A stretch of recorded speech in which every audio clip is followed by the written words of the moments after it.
Hello everyone. Today we will solve from question number 10 of exercise 10A class 6 RS Agarwal math. इससे पहले video में हम 1 to 9 तक question complete कर चुके हैं, जिसका लिंक मैं आपको डिस्क्रिप्शन बॉक्स में दे दूंगा। Now question number 10 is two numbers are in the ratio 11:12। तो ratio between two number is given, तो आप लिख लेते हैं हम, है ना। रेशो बिटवीन, जानते हो बिटवीन को शॉर्ट में से लिखते हैं, between two numbers it is given 11:12, okay, and their sum is 460, और उनका सम दे रखा है 460। तो हमें फाइंड करना है, फाइंड द नंबर। तो हमने रेशो में आपको कई बार बताया है कि जब कभी भी रेशो में नंबर दे रखे हों तो हम पहले इसको एज्यूम करेंगे। अब भाई नंबर मांगते हैं 11 और 12, बस साथ में एक वेरिएबल लगा देते हैं कि फर्स्ट नंबर इज 11x तो सेकंड नंबर इज 12x, या first number is 11k second number is 12k, या first number is 11a second number is 12a। कहने का मतलब दोनों में वेरिएबल सेम होना चाहिए, है ना।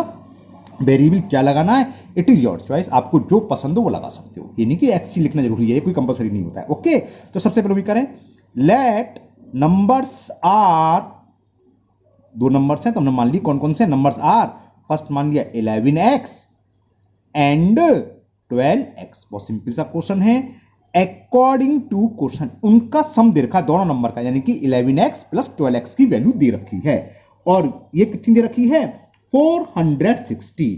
क्या देयर सम इज 460। तो according to question first number यानी कि 11x प्लस सेकंड नंबर क्या था 12x, और इसकी वैल्यू दे रखी है 460। 11 प्लस 12 कितना हो गया 23, तो ये हो गया 23x is 460। So value of x will be 460 upon 23, 23 2 या 46। तो ये x की वैल्यू आ गई कि x आ गया 20। हमें फाइंड क्या करना है नंबर, फर्स्ट नंबर क्या 11x, तो put the value of x, we can find the first number, similarly we can find the second number। okay, तो 11x, तो फर्स्ट नंबर क्या हो गया, फर्स्ट नंबर इज 11 इंटू 20, 11 का मल्टीपल कर दें 220 आ गया, 11 2 या 22 और 0 तो ये है ही। And second number is 12x, x की वैल्यू 20, 12 2 जा 24, it is the answer. Answer हम इजीली चेक कर सकते हैं, जितनी भी वर्ड प्रॉब्लम है सबके आंसर हम इजीली चेक कर सकते हैं। क्या कह रहा था, इनका रेशो, अगर रेशो निकालो तो अपन कर लो 0 से 0 कैंसिल, 2 से कैंसिल हो जाए 2 बन जा, 2 बन जा, और 2 से 12 बार, वही दे रखा था कि 11:12 है, 11:12 आ गया। दूसरी कंडीशन, अगर इन दोनों को ऐड करें तो देखो 20 और 40 60 हो गया, 2 to 4 460 आ गया, वही कह रहा था कि इनका सम क्या 460। It's means our answer is correct. हमें कोई आंसर शीट देखने की जरूरत नहीं है, हमने ही चेक कर लिया कि हमारा आंसर सही है। Okay, now next question number 11, and the question 11 is a 35 centimetre line segment is divided into two part in the ratio 4:3। मतलब क्या है, एक 35 सेंटीमीटर लाइन सेगमेंट है, इसको हमें 4:3 पार्ट्स में डिवाइड करना है। एक तो ज्योमेट्री है उसके तरीके से होता है, लेकिन ये रेशियो से कैसे करेंगे वो एक अलग चीज है, यहाँ केवल हमें रेशियो के हिसाब से करना है। लाइन को भूल जाओ, आप तो ये समझ लो बस कि हमें 35 रुपीज हैं 4:3 रेशियो में डिवाइड करने हैं। इससे पहले वाले सवाल करे थे हमने ABC अमाउंट बांटे थे ना, इससे क्वेश्चन नंबर 9 और 8 दोनों से वही हो गया। तो लेंथ ऑफ लाइन सेगमेंट क्योंकि दे रखा तो लिखना तो पड़ेगा, लेंथ ऑफ लाइन सेगमेंट, और वो कितनी दे रखी है 35 सेंटीमीटर, और इसको हमें दो पार्ट्स में डिवाइड करना है इनटू टू पार्ट्स। तो रेशो बिटवीन टू पार्ट्स, किस पार्ट्स में डिवाइड करना वो रेशो दे रखा है।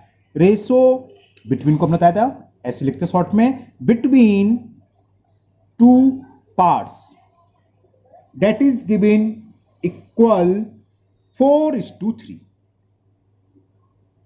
तो समझ गए है ना कैसे निकालते हैं सम ऑफ रेशो। तो पहले सम इज रेशो फाइंड करेंगे। First we will find the sum of ratio. 4 plus 3 कितना आ गया 7। तो फर्स्ट पार्ट क्या होगा, length of first part, length of line segment of first part, length of first part लिख दे रहा हूं मैं ना। क्या होता है टोटल अमाउंट जिसको बांटे, टोटल लेंथ कितनी है 35 इनटू किसको निकालना है फर्स्ट पार्ट का। फर्स्ट पार्ट का रेशियो क्या है 4 upon sum of ratio that is equal 7। Okay 7 से कैंसिल कर दो, 7 बन जा 7 और 7 5 जा 35 और 5 इंटू 4 20 सेंटीमीटर। जब फर्स्ट पार्ट निकला है तो सेकंड पार्ट के दो तरीके हैं, या तो आप इसी फॉर्मूले से निकाल लो, या टोटल लेंथ है 35 फर्स्ट 20 तो सेकंड कितना बचा 35 माइनस 20 15 बचा। मैं फॉर्मूले से निकाल देता हूं जिससे कि आपकी प्रैक्टिस हो जाए फॉर्मूले से निकालने। तो सेकंड आप अगर डायरेक्ट वैसे निकाल दो 35 माइनस 20 वो भी सही है, कोई मिस्टेक नहीं, वो भी सही है ना। मैं इसलिए निकालूं कि आपकी रेशियो से प्रैक्टिस हो जाए, इसलिए इस फॉर्मूले से निकाल रहा हूं। तो सेकंड लेंथ लिखना भूल गया, लेंथ ऑफ सेकंड पार्ट ऐसे लिखते हैं, लेंथ ऑफ है ना, समझ गए, ऊपर लिख रही लैंग्वेज सेकंड पार्ट, और कायदे से लिखने पार्ट ऑफ लाइन सेगमेंट पूरा लिखना चाहिए लाइन, क्योंकि यहां स्पेस कम है इसलिए मैं छोटा छोटा लिख रहा हूं। लाइन सेगमेंट क्या हो जाएगा 35 टोटल लेंथ है, सेकंड का रेशियो क्या है 3 अपॉन सम ऑफ रेशियो 7 से फाइबर कैंसिल हो गया 5 3 जा 15 आगे 15। फर्स्ट पार्ट की लाइन सेगमेंट की लेंथ होगी 20 और सेकंड पार्ट की होगी 15। Okay now next question number 12। Now question number 12 and the question 12 is a factory produce electric bulbs if one out of every 10 bulbs is defective। Total 10 bulb में से एक bulb defective है। तो चलो पहले लिख लो टोटल बल्ब्स कितने हैं। टोटल बल्ब से मतलब नहीं है, टोटल तो गलत हो जाएगा, टोटल तो मतलब कितने बना रहे हैं, टोटल नहीं, लिखें out of 10 bulbs 1 bulb is defective, यानी कि वो पीस खराब है ना, उसमें कुछ ना कुछ फॉल्ट है, डिफेक्टिव है। तो सही कितने हैं भाई, 10 में से 1 खराब है तो सही कितने हैं 9 है ना। तो नंबर ऑफ बल्कि आउट ऑफ 10 बल्ब, ये लिखो out of 10 bulbs non defective bulb कितने हो गए 9 हो गए। 10 में से एक तो डिफेक्टिव है तो नॉन डिफेक्टिव कितने हो गए 9। तो रेशो क्या हुआ इसका, defective is to non defective है ना, क्या हो जाएगा चलो नॉन डिफेक्टिव पहले लिख लिया तो नॉन डिफेक्टिव लिख देते हैं। Non defective bulb is to defective bulb, इसका निकाल ले रहे हैं, non defective bulb is to defective, ये कितना हो गया नॉन डिफेक्टिव कितने 9 और ये कितना है 1। बस इस इंफॉर्मेशन से हमें रेशो फाइंड करना था, बाकी तो इजी क्वेश्चन है। अब ये कह रहा है if factory produce 630 bulbs per day find the number of defective bulbs produce each day. तो हमें बताना पर डे कितने डिफेक्टिव बल्ब बनते हैं, जबकि टोटल बल्ब कितने बनने हैं पर डे 630। अब देखो क्या होता है, कोई भी क्वेश्चन हो किसी भी सवाल को करने के 2-3 मेथड होते हैं है ना, बस शर्ते कि वो मेथड सही हो, आपने करा है किसी भी मेथड से लेकिन सही हो, ये नहीं कि आंसर आ रहा मेथड ही गलत हो, मेथड सही होना चाहिए है ना। देखो एक तो हमने अभी करा था ऊपर ही करा था, क्या अमाउंट मान लो 630 रुपीज को हमें इस अमाउंट में बांटना है, बांट दोगे 630 से सम ऑफ 63 आंसर आ गया। देखो कैसे सम ऑफ रेशियो निकालते हैं 9 + 1 10 आ जाएगा, हमें निकालना है डिफेक्टिव बल्ब, तो टोटल अमाउंट 630 इंटू 1/10 0 से 0 कैंसिल 63। अब मैं इस क्वेश्चन को थोड़ा दूसरे तरीके से कर रहा हूं, हमने भी बताया था जब कभी भी ये नहीं है कि आप वैसे नहीं कर सकते, बिल्कुल कर सकते हो। हर सवाल को मैं कोशिश ये करता हूं कि कुछ क्वेश्चन किसी मेथड से कुछ क्वेश्चन किसी मेथड से, कि जिससे कि आपको हर तरह का मेथड आना चाहिए है ना। तो non defective bulb is to defective bulb देखा 9:1, हमने बताया था हम सेम मानते हैं, एक वेरिएबल साथ में लगाते हैं। सबसे पहले आप ये कर लो, let number of defective bulb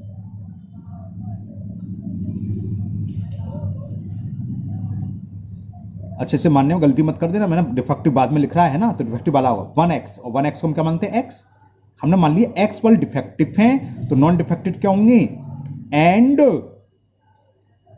number of non defective कितने 9x। ओके, टोटल बल्ब कितने बनना पर डे 630 और टोटल बल्ब क्या होंगे x प्लस 9x। तो x प्लस 9x को किसके साथ इक्वल रखते हैं 630, तो इससे भी आंसर आ जाएगा। तो according to question defective bulb plus 9 defective bulb per day इतने बल्ब बनने हैं। अब वो दे रखा है number of bulb produce each day is 630, x plus 9x कितना हुआ 10x। देखो वही चीज आ गई, सम ऑफ रेशो आ गया 10x इक्वल टू 630। तो value of x is 630 upon 10, zero से जीरो कैंसिल। इसमें केवल ये पूछा है find the number of defective bulb, और डिफेक्टिव बल्ब इत्तेफाक से x ही है, तो x की वैल्यू 63, तो ये हो गया। अगर पूछा तो नॉन डिफेक्टिव तो 9 इंटू एक्स 63 इंटू 9 करते आंसर आ जाता। तो नीचे लिख देते हैं so number of defective is 63, क्योंकि x और x की वैल्यू 63 है, तो इट इज द आंसर, है ना।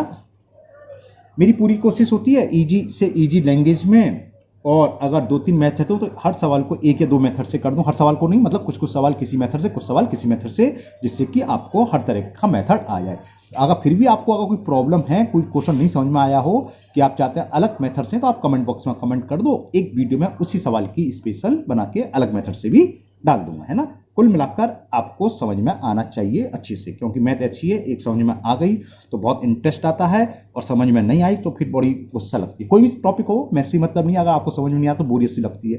तो इसलिए मेरी कोशिश रहती है कि हर तरह से करें, ज़्यादा लेंदी वीडियो ना हो और ईजी लैंग्वेज में क्वेश्चन करें, है ना।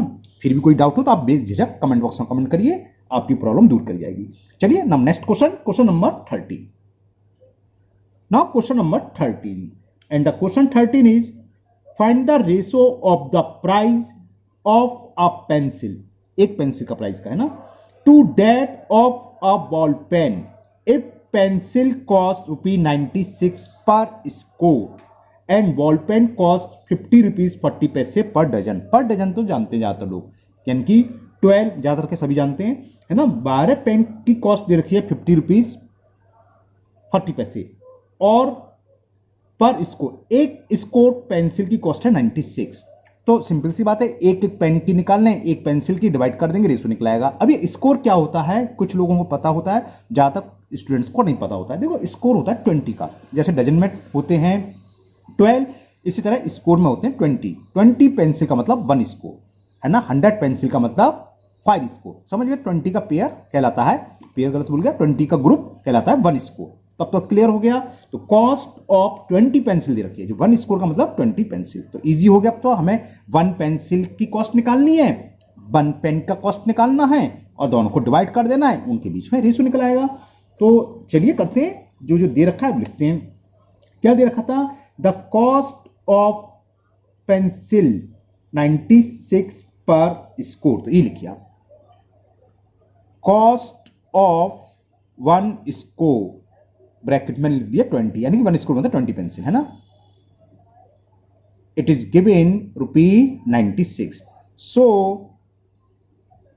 कॉस्ट ऑफ क्या बताया था, 1 स्कोर में कितना 20। तो क्या करेंगे हम, एक पेंसिल कॉस्ट निकालने के लिए 96 में किससे डिवाइड कर देंगे, 20 से। तो कॉस्ट ऑफ 1 पेंसिल, ये आई है ना, ऐसा लग रहा है CIL है, क्या होगा 96 अपॉन 20 रुपीज। इसको आप कैंसिल करना चाहे कैंसिल कर लीजिए, 4 से कैंसिल हो रहा है, 4 5 20, 4 2 8, कैरी 1 16 और 4 4 16, 24 अपॉन 5 रुपीज, इतना ही रहने दीजिए, बाकी कोई जरूरत नहीं है। अब आगे पढ़ें, हमें कॉस्ट ऑफ पेन दे रखे हैं 1 डजन की, तो cost of, since cost of 1 dozen, dozen तो सब जानते हैं, यानी कि 12 पेन्स, ये दे रखी है 50 रुपीज 40 पैसे, शायद चेक करता हूं नेट, हाँ 50 रुपीज 40 पैसे पर डजन, यानी कि 12 पेन की। तो 1 पेन की क्या होगी, therefore cost of 1 pen will be 50.40 upon 12। Decimal हटा के नीचे एक, चलो 2 बढ़ा दे रहे हैं, 0 से 0 काट देंगे, डेसिमल अगर 0 हो ना हो तो बेकार की बात है ना।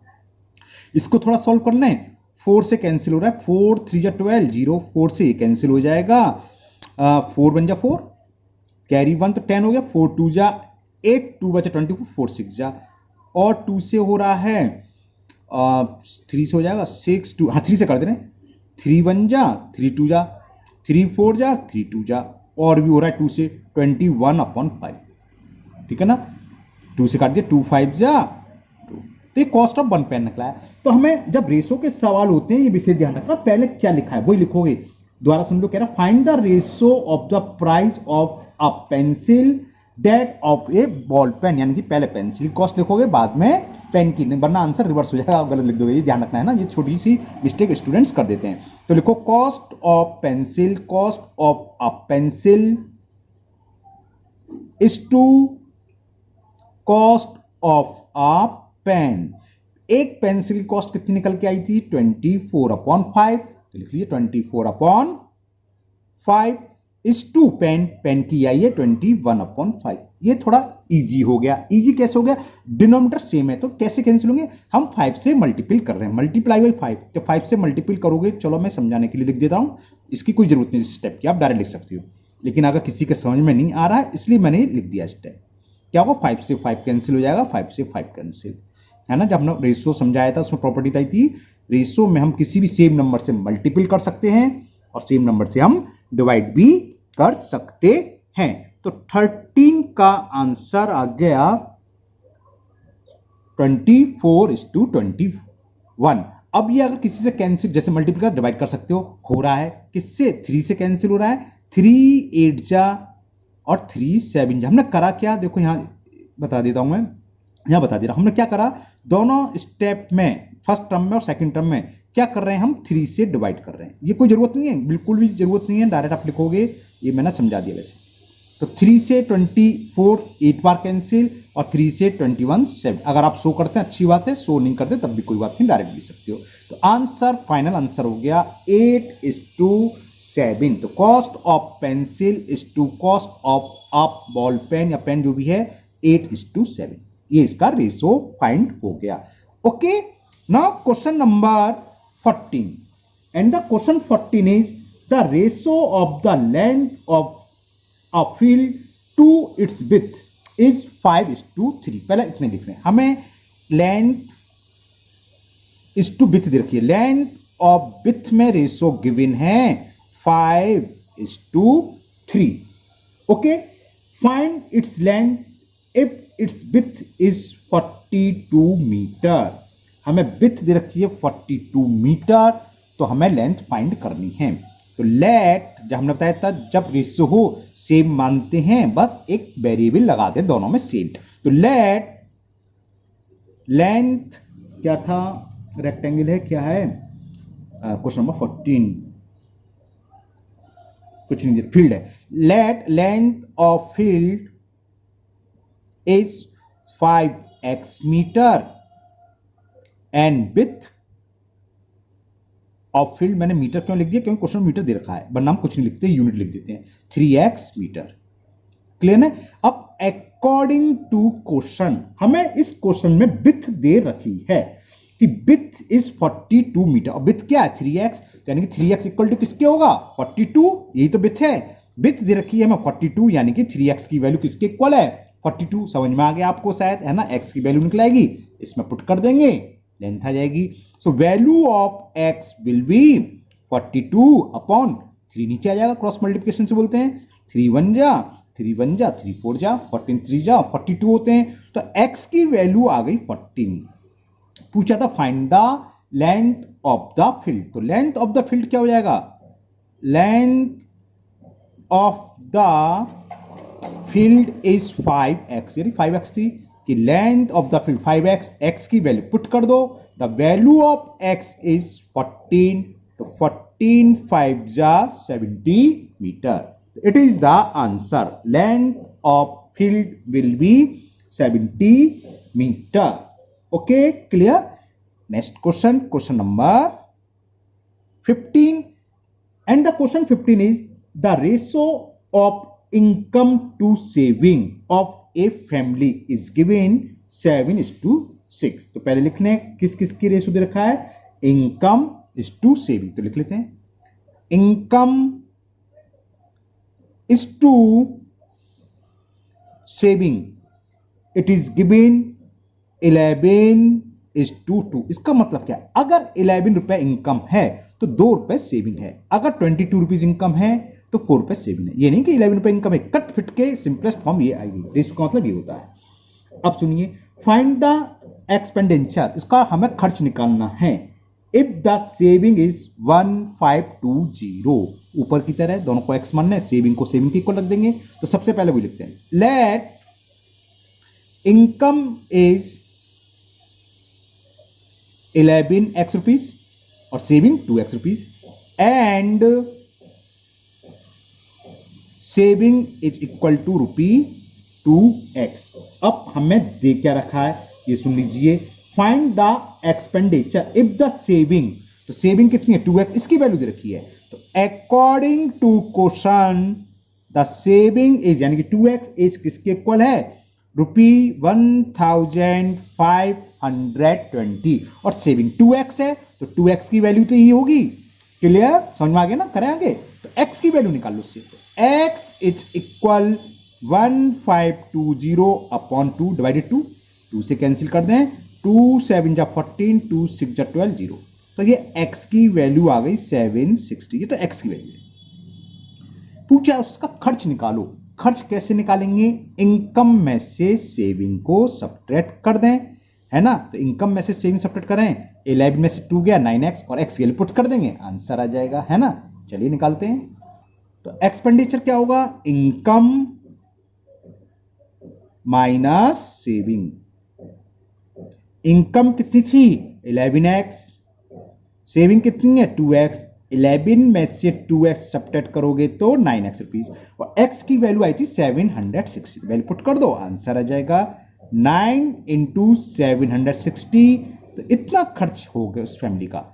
900, 9 6 जा 54, कैरी 5, 9 7 जा 63 और 5 68। तो कितना खर्चा हुआ, 6840 rupees. It is the answer of question number 15।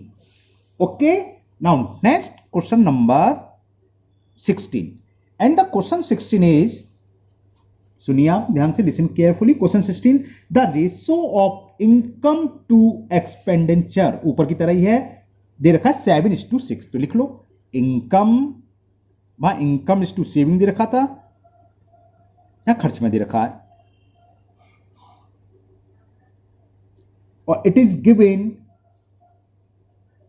7:6। अगर 7 रुपए इनकम है तो 6 रुपए खर्च कर रहा है, यानी कि 1 रुपीज सेविंग कर रहा है। इसका मतलब ये हुआ। ओके, अब आगे पढ़ते हैं।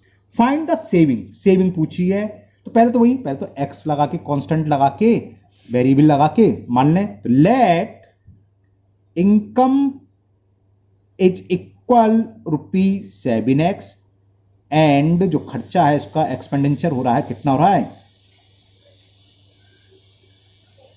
₹6x। यहां तक क्लियर। अब आगे पढ़ते हैं सवाल। Find the saving if the income is 14,000, income कितनी है 7x, तो अकॉर्डिंग टू क्वेश्चन, जो 7x की वैल्यू है, इनकम वो दे रखी है 14,000, तो value of x will be 14,000 upon 7, 7 से 14 2, तो 2000 आ गया 2000। तो हमें x की वैल्यू फाइंड हो गई 2000, x की वैल्यू आ गई। ठीक है, अब जो भी फाइंड करनी है, फाइंड द सेविंग। तो सेविंग क्या होगी, सेविंग निकाल लो। सेविंग इक्वल टू क्या होती है, इनकम माइनस खर्च, आमदनी माइनस खर्चा बराबर सेविंग, बचत है ना। ओके, तो वैल्यू पुट कर दो। इनकम है 7x और एक्सपेंसिव कितना हो रहा है इसका 6x, ये तो सीधा आ गया 7x माइनस 6x और x की वैल्यू दे रखी है। तो चलिए हो गया 2000 रुपीज सेविंग आ गई। उस फैमिली की सेविंग जो होगी वो होगी 2000 रुपी। ओके, कितनी 2000। एक क्वेश्चन और कर दें, हाँ कर देते हैं। 17 कितने हैं 20, 18 19 20, ओके, कितना लंबी वीडियो जाएगी। ओके चलिए, आज की वीडियो में इतने ही। आपके 4 क्वेश्चन रह गए, 17, 18, 19, 20, वो नेक्स्ट वीडियो में कंप्लीट हो जाएगी, है ना। मुझे उम्मीद है आप लोगों को खूब मजा आया उन सवालों को करने में और खूब अच्छे से समझ में भी आए होंगे। फिर भी अगर आपको कोई डाउट हो, आपको ऐसा लगता है ये सवाल हमें अच्छे से समझ में नहीं आया है, तो आप कमेंट बॉक्स में कमेंट करिए। कोशिश होगी तो मैं उसको पूरी कोशिश करूंगा एक वीडियो बना के दोबारा सॉल्व करने की, है ना। और साथ ही साथ इस वीडियो को अपने दोस्तों को भी शेयर करें, जिससे कि वो भी इस वीडियो का फायदा उठाएं, उनकी जो कोई भी डाउट है वो क्लियर हो जाएंगे, है ना। अगर पहली बार चैनल पर आए हैं तो चैनल को सब्सक्राइब करना ना भूलें, साथ ही साथ बेल आइकन को जरूर पुश करें, जिससे कि इसके आगे का जो भी पार्ट मैं अपलोड करूंगा वो आपका मिस नहीं होगा, उसका नोटिफिकेशन आपके पास आ जाएगा। फिर मिलते हैं नेक्स्ट वीडियो में। Thank you, have a nice day.